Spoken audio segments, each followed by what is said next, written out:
بسم اللہ الرحمن الرحیم الحمد للہ رب العالمین والعاقبۃ للمتقین والصلاة والسلام علی سید الانبیاء والمرسلین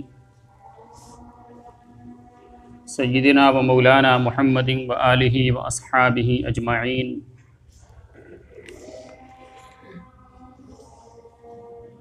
اما بعد فعن ابراہیم ابن عبد الرحمن العذری رضی اللہ تعالی عنہ انہ قال قال رسول اللہ صلی اللہ علیہ وسلم يحمل هذا العلم من كل خلف عدوله ينفون عنه تحريف الغالين وانتحال المبطلين وتأويل الجاهلين او كما قال عليه الصلاة والسلام۔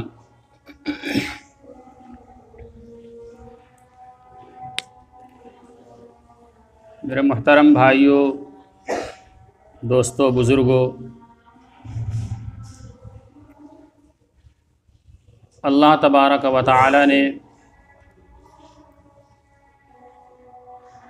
اس دنیا کے اندر انسانوں کی ہدایت کے لیے روز اول ہی سے انبیاء کرام کے سلسلے کو جاری فرمایا۔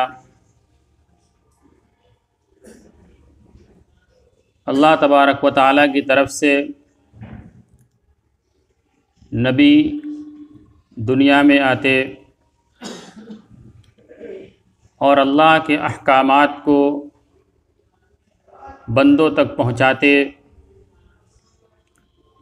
بندوں کو اللہ کی معرفت کراتے، ان کا تعلق ان کے معبود حقیقی سے جوڑتے،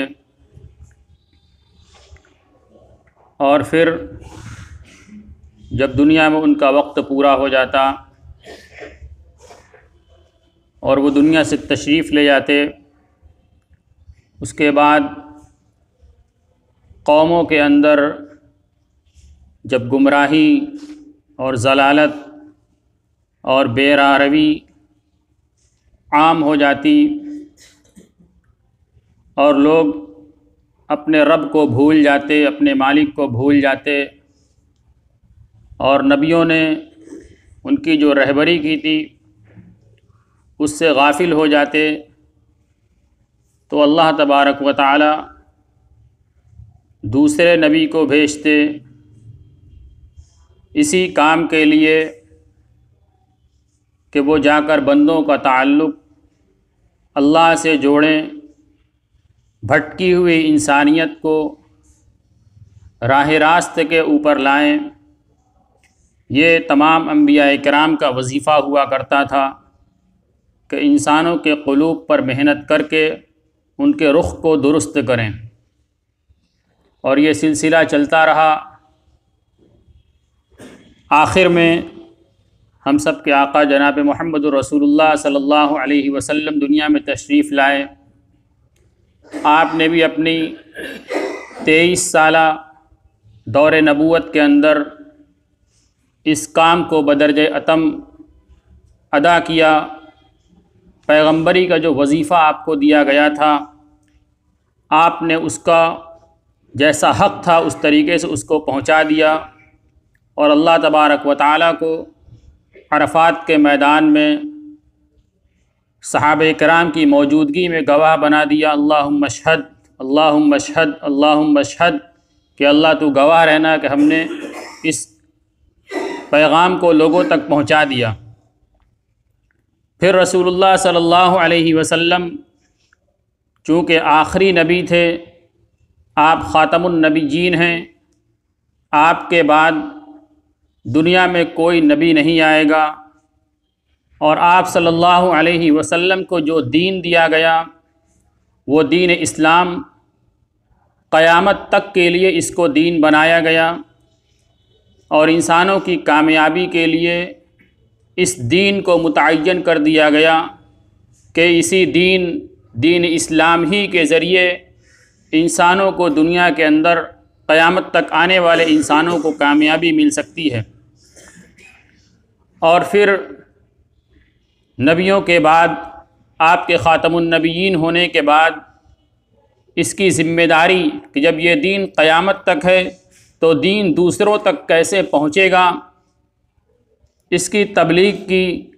اور لوگوں کی رہبری کی اور لوگوں تک دین کے پہنچانے کی ذمہ داری اس امت کے کاندھوں کے اوپر ڈال دی گئی۔ اور خصوصاً اس امت کے جو علماء ہیں ان کو نبی کا وارث اسی معنی میں قرار دیا گیا کہ نبی کی جو محنت تھی، نبی کا جو کام تھا، وہ خصوصاً اس امت کے علماء کرام کریں گے۔ آپ صلی اللہ علیہ وسلم کے دنیا سے پردہ فرمانے کے بعد جو 3 دور جس کو آپ نے قرون مشہود لہا بالخیر کہا، خیر الناس قرنی ثم الذین یلونہم ثم الذین یلونہم، کہ بہترین زمانہ، بہترین لوگ میرے زمانے کے ہیں، پھر اس کے بعد وہ جو اس سے ملا ہوا ہے، اور پھر اس کے بعد جو اس سے ملا ہوا ہے، یعنی صحابہ کا زمانہ، تابعین کا زمانہ اور تبع تابعین کا زمانہ، یہ بہترین زمانہ ہے۔ اور پھر اس کے بعد جب فتنوں کا دور شروع ہوا، میں نے جو حدیث پڑھی تھی خطبے کے اندر، اس کے اندر رسول اللہ صلی اللہ علیہ وسلم نے اس بات کی پیش گوئی فرمائی تھی کہ اس امت کے اندر قیامت تک نئے نئے فتنے وجود میں آتے رہیں گے، اور اس امت کے اندر اللہ تبارک و تعالی ایسے افراد کو بھی پیدا فرمائیں گے جو دین کی روشنی میں، دین کے علم کی روشنی میں ان فتنوں کی سرکوبی کریں گے۔ حضرت ابراہیم بن عبد الرحمن عذری رضی اللہ تعالیٰ عنہ ارشاد فرماتے ہیں کہ رسول اللہ صلی اللہ علیہ وسلم نے ارشاد فرمایا، یحمل هذا العلم من کل خلف عدولہ، کہ اس علم کو ہر بعد میں آنے والا اپنے پہلے والوں سے، ہر بعد میں آنے والے کے ثقہ افراد اپنے پہلے والوں سے اس علم کو سیکھیں گے، یعنی جو لوگ پہلے گزر گئے ان سے بعد میں آنے والوں میں سے معتبر اور ثقہ افراد اس علم کو حاصل کریں گے، اور اس علم کو حاصل کرنے کے بعد کیا کریں گے؟ اس علم کے ذریعے ینفون عنہ تحریف الغالین، کہ غلو کرنے والے کی تحریفات کو اس علم کے ذریعے وہ دور کریں گے۔ دین کے اندر انہوں نے غلو پسندی کی بنیاد پر جو تحریف کر دی ہے اس کو دور کریں گے۔ وانتحال المبطلین، اور جھوٹ، وہ باطل پرستوں کے جھوٹ کو اس علم کے ذریعے سے بے نقاب کریں گے۔ وتأویل الجاہلین، اور جاہل لوگوں کی جو تعویلات ہیں، یعنی قرآن و حدیث کے اندر جو اس کا صحیح معنی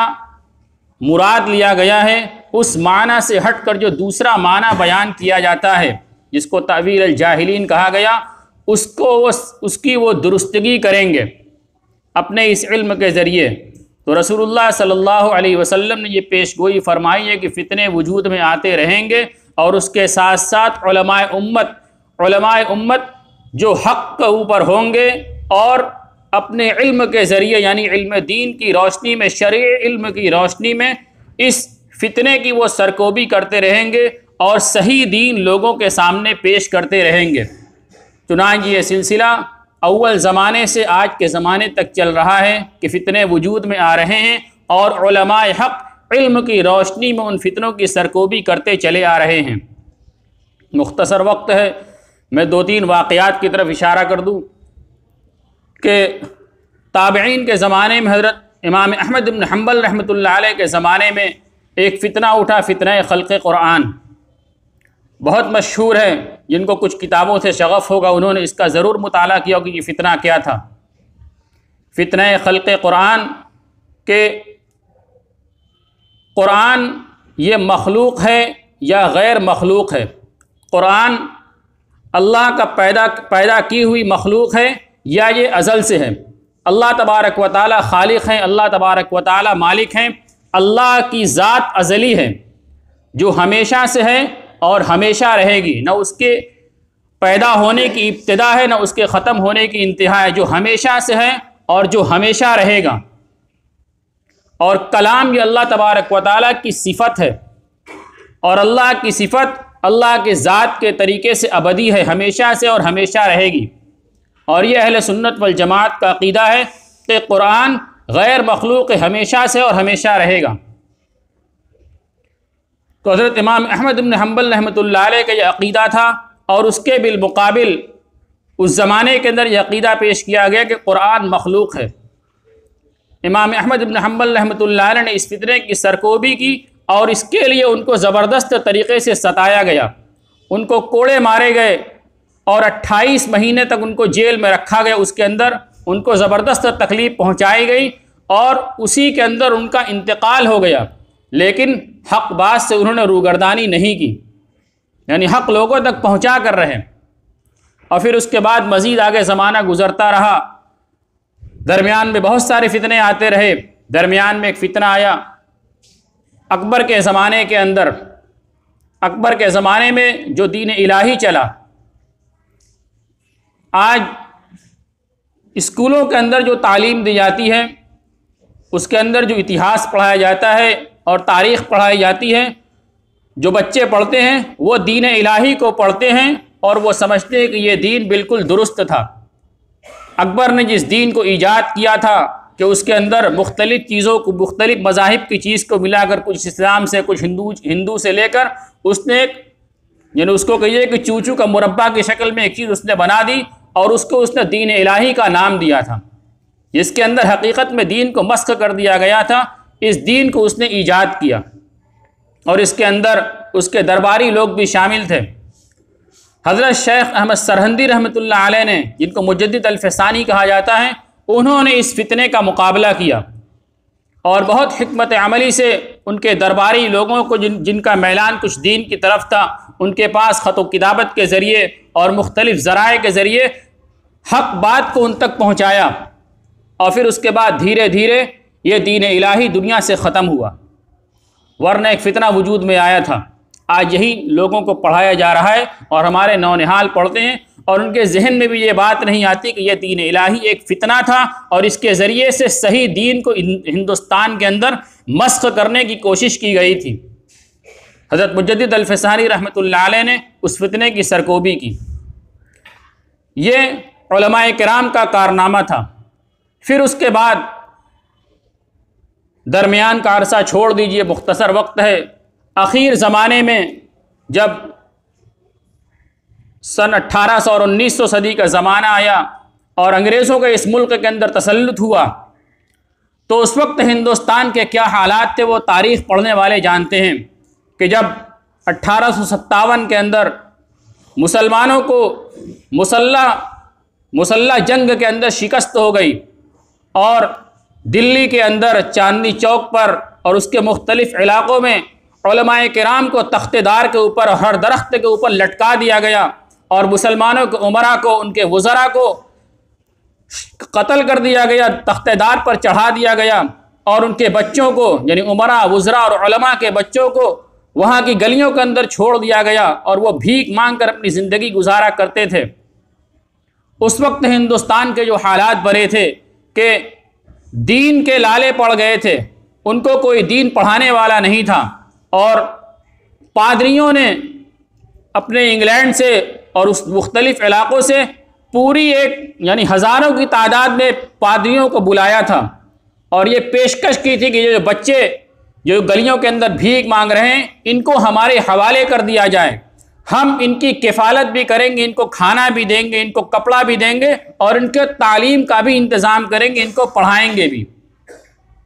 وہ کون سی تعلیم دیتے؟ وہ پادری تھے، اپنے اسی نصرانیت کی تعلیم دیتے، اور یہ سارے نونہال اسلام سے ہٹ کر نصرانی بن جاتے اور پادری کے ماتحتی کے اندر چلے جاتے اور اسی کو حق سمجھتے۔ اس زمانے کے اندر علماء دیوبند نے مولانا محمد قاسم صاحب نانوتوی، مولانا رشید احمد گنگوہی اور ان کے جو رفقا تھے، وہ سر جوڑ کر بیٹھے کہ ہندوستان کے اندر آج اسلام کے اوپر خطرہ منڈلا رہا ہے، اگر یہ بچے ان کے ہاتھ چلے گئے تو ہندوستان کے اندر اسلام کا وجود خطرے میں پڑ جائے گا۔ انہوں نے سن 1866 کے اندر ہندوستان کے، آپ کے اتر پردیش کے دیوبند کے اندر ایک مدرسہ قائم کیا، الجامعۃ الاسلامیہ کے نام سے۔ انار کے درخت کے نیچے ایک مکتب قائم کیا، جس کا پہلے استاد یعنی ایک استاد اور ایک شاگرد سے وہ مدرسہ شروع ہوا۔ ملا محمود اور محمود حسن دیوبندی دونوں استاد شاگرد، دونوں کا نام محمود تھا۔ وہاں سے یہ مدرسہ شروع ہوا اور پھر اس کے بعد پورے ہندوستان کے اندر مدارس اور مکاتب کا جال بچھا دیا گیا۔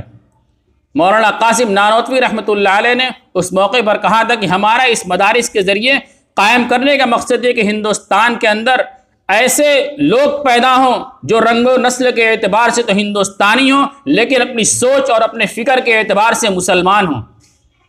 رنگ و نسل کے اعتبار سے ہندوستانی ہوں اور سوچ اور فکر کے اعتبار سے وہ پورے کے پورے مسلمان ہوں۔ انہوں نے مدارس کا جال قائم کیا۔ 1866 کو اس کی ابتدا ہوئی اور اس کے بعد پورے ہندوستان کے اندر اس جال کو پھیلا دیا گیا اور اس کے ذریعے اس ملک کے اندر دین کی حفاظت کی گئی۔ اور پھر اس کے بعد یعنی مدارس کے قیام کے بعد جو مختلف فتنے وجود کے اندر آئے، قادیانیت کے فتنہ وجود میں آیا، رضا خانیت کے فتنہ وجود میں آیا، غیر مقلدیت کا فتنہ وجود میں آیا، شکیلیت کا فتنہ وجود میں آیا، احمدیت کا فتنہ وجود میں آیا، بے شمار فتنے وجود کے اندر آئے۔ اور دارالعلوم دیوبند نے جو ایک مکتب سے شروع ہوا تھا، ایک استاد ایک شاگرد سے شروع ہوا تھا، اس نے یعنی تنہا ان تمام فتنوں کا مقابلہ کیا اور تمام فتنوں کے لیے افراد مہیا کیا۔ اس ملک کے اندر حفاظت جو ہوئی ہے دین کی، وہ علماء دیوبند کی مرہون منت ہے۔ علماء دیوبند نے ہر قدم پر اس کی حفاظت کی، دین اسلام کی، اور اس فتنے کی سرکوبی کرنے کے وہ اپنے لیے باعث سعادت سمجھتے تھے کہ اللہ تبارک و تعالیٰ نے ہم سے اس کام کو لے لیا۔ جب ختم نبوت کا اس ملک کے اندر انکار کیا گیا اور مرزا غلام احمد قادیانی اٹھا، اس نے ختم نبوت کا انکار کیا، قادیان سے اپنے دین کی ابتدا کی اور اپنے آپ کو نبی گردانا، تو حضرت علامہ انور شاہ کشمیری رحمۃ اللہ علیہ جو صرف مدرسے کے آدمی تھے، جن کا پڑھنا پڑھانا اور درس و تدریس جن کا مشغلہ تھا، اس سے باہر ان کی کوئی پرواز نہیں تھی کہ وہ مدرسے سے نکل کر دوسرے مشغلوں کے اندر جائیں، لیکن جب یہ فتنہ اٹھا ہے تو انہوں نے درس تدریس چھوڑ کر اس فتنے کا تعاقب کیا ہے اور آخری دم تک کیا ہے تعاقب۔ اور انہوں نے اپنی کتاب کے اندر لکھا ہے کہ اگر اللہ تبارک و تعالیٰ کی بارگاہ کے اندر میرا صرف یہ ایک عمل مقبول ہو گیا، یعنی میں نے ختم نبوت کے اوپر جو محنت کی ہے اور اس فطرے کی سرکوبی کی ہے، اگر یہ ایک عمل مقبول ہو گیا تو مجھے پڑھنے پڑھانے کی کوئی ضرورت نہیں ہے، میرا پڑھانا ایک طرف اور میرا یہ ایک عمل ایک طرف ہے۔ اتنا زبردست وہ اس کو کام سمجھا کرتے تھے، اس فتنے کی سرکوبی کو۔ اور اس کے بعد مولانا محمد قاسم نانوتوی رحمۃ اللہ علیہ نے فتنوں سے مقابلہ کیا۔ آریہ سماج کا فتنہ ہو، فنڈر یعنی پادریوں کا فتنہ ہو، فنڈر جو ان کا سب سے بڑا پادری تھا، اس نے یہ دعویٰ کیا تھا ہندوستان کے اندر کہ کوئی ہے جو تثلیث کے بطلان کے اوپر دلیل قائم کر دے، یعنی پادری عیسائی جو تین خدا کی دعوت دیتے ہیں کہ خدا تین ہے، جو اس کا دعویٰ کرتے ہیں اس کی دعوت دیتے ہیں، اس نے چیلنج کیا کہ کوئی ہے اس کا مقابلہ کرنے والا، تو حضرت مولانا رحمۃ اللہ کیرانوی رحمۃ اللہ علیہ نے اس کا مقابلہ کیا تھا اور اس کو ہندوستان سے بھاگنے کے اوپر مجبور کر دیا تھا۔ یہ علماء دیوبند تھے۔ آریہ سماج کا فتنہ وجود کے اندر آیا، مولانا محمد قاسم نانوتوی رحمۃ اللہ علیہ نے اس کا مقابلہ کیا۔ آج کے زمانے کے اندر رضا خانیت کا فتنہ ہو، غیر مقلدیت کا فتنہ ہو، اس کے علاوہ شکیلیت کا فتنہ ہو، دارالعلوم دیوبند کے اندر ہر ایک کے اوپر مکمل تیاری کرائی جاتی ہے اور ہر ہفتہ دارالعلوم کے اندر اس کے اوپر بچوں کے درمیان، طلبہ کے درمیان محاضرات پیش کیے جاتے ہیں، ان کو اس کے لیے تیار کیا جاتا ہے۔ تو دارالعلوم دیوبند وہ ادارہ ہے جو پورے ملک کے اندر اپنے روز اول ہی سے مسلمانوں کی وہ خدمت انجام دے رہا ہے جس کو مختصر وقت کے اندر بیان کرنا ناممکن ہے۔ یہ علماء کی خدمات ہیں اور علماء کی ذمہ داری ہے، فتنوں کی سرکوبی کرتے رہتے ہیں اور آج بھی اس کی سرکوبی کر رہے ہیں۔ لیکن پچھلے کچھ دنوں سے، بلکہ بہت زمانے پہلے سے غیروں کی طرف سے یہ محنت کی گئی کہ عوام اور علماء کے ربط کو ختم کر دیا جائے۔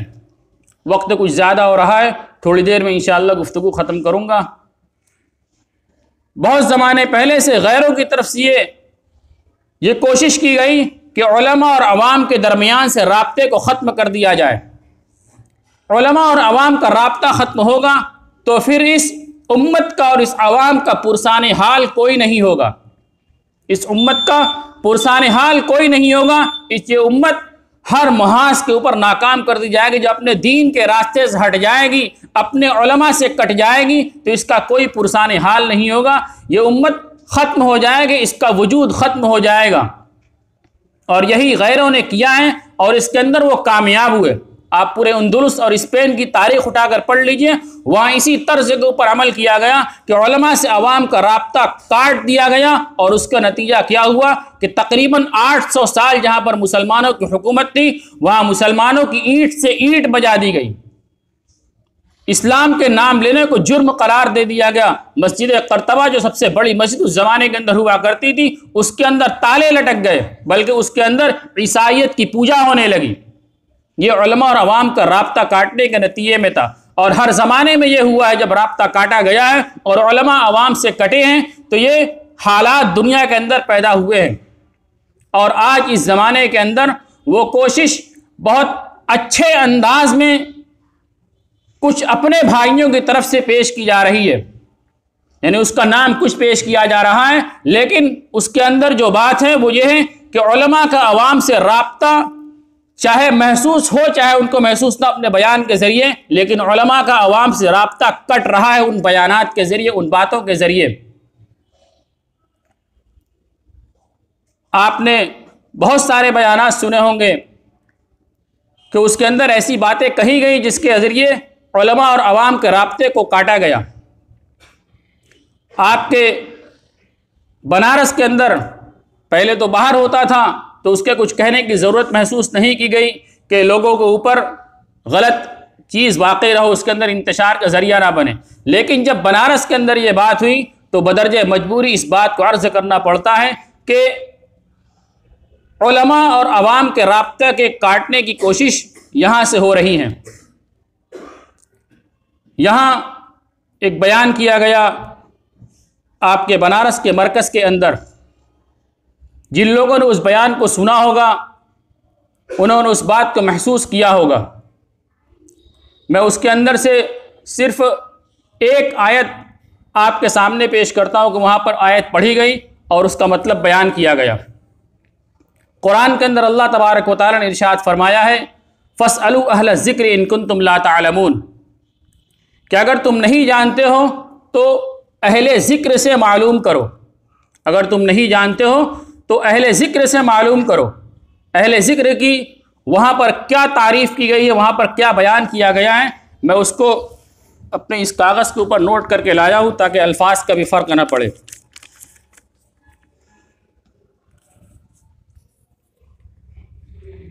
اس کے اندر فرمایا گیا کہ اگر تمہیں کوئی بات دریافت کرنی ہو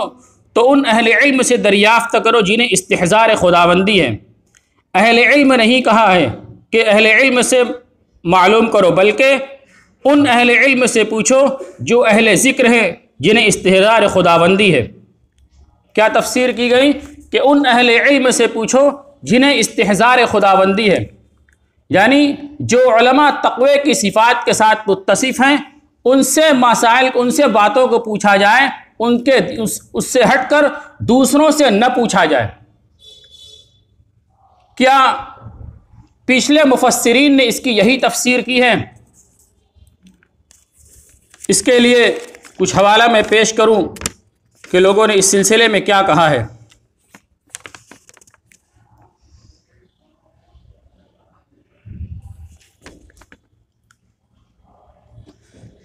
اہل ذکر سے مراد کے بارے میں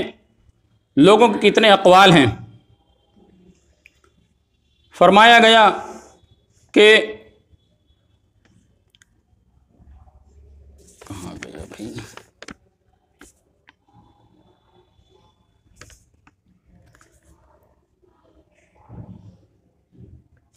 اہل ذکر سے مراد مفسرین نے کتابوں کے اندر جو باتیں لکھی ہیں وہ یہ ہے کہ اہل ذکر سے مراد وہ لوگ ہیں جو پچھلے لوگوں کی باتوں کو جانتے ہوں،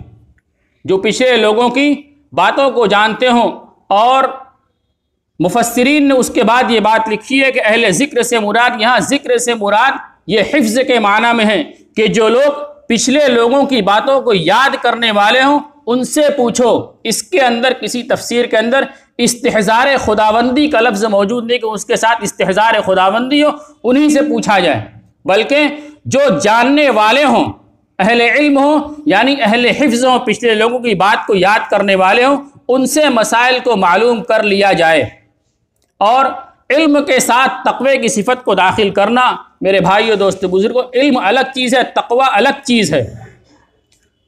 فقہا نے جہاں کتاب کے اندر امامت کے مسئلے کو بیان کیا ہے، وہاں پر دونوں بات کو بالکل الگ الگ کیا ہے کہ امامت کا مستحق کون ہے۔ وہاں پر لکھا سب سے پہلے کہ امامت کا مستحق پہلا شخص وہ ہے اعلمہم بالسنہ، کہ جو سنت کا زیادہ جاننے والا ہو، جو سنت کا زیادہ جاننے والا ہو، یعنی نماز کے مسائل کو جاننے والا ہو۔ اور اس کے بعد لکھا اقرأہم، کہ ان میں جو بہترین پڑھنے والا ہو، دوسرے نمبر پر وہ امامت کا مستحق ہے۔ اور پھر اس کے بعد تیسرے نمبر پر لکھا وارورعہم، کہ تیسرے نمبر پر جو متقی اور پرہیزگار ہو۔ تو علم کو الگ سے بیان کیا گیا کہ عالم بالسنہ ہو، وہ پہلے نمبر پر امامت کا مستحق ہے، اور تیسرے نمبر پر ذکر کیا گیا کہ جو پرہیزگار ہو۔ تو دونوں کو الگ الگ ذکر کیا گیا ہے، اور یہاں بیان میں کہا گیا کہ ان اہل علم سے پوچھو جو اہل ذکر ہوں، یعنی جن کو استحضار خداوندی ہو۔ اب میرے بھائیو دوستو بزرگوں، اس بیان سے کیا پیغام جائے گا کہ جو علماء کرام اگر متقی نہیں ہے تو ان سے مسائل کو دریافت نہ کیا جائے، ان کے پاس نہ جایا جائے۔ یہ بات اس بیان سے نکل رہی ہے کہ ہر ایک سے مسئلہ نہ پوچھا جائے، ہر عالم سے، بلکہ جو اہل ذکر یعنی استحضار والے ہو انہی سے پوچھا جائے۔ اور بھی کئی باتیں انشاءاللہ اگلے جمعے کے اندر عرض کی جائیں گی۔ اللہ تبارک و تعالی ہم سب کو کہنے سننے سے عمل کی توفیق عطا فرمائے۔ وآخر دعوانا الحمدللہ رب العالمین۔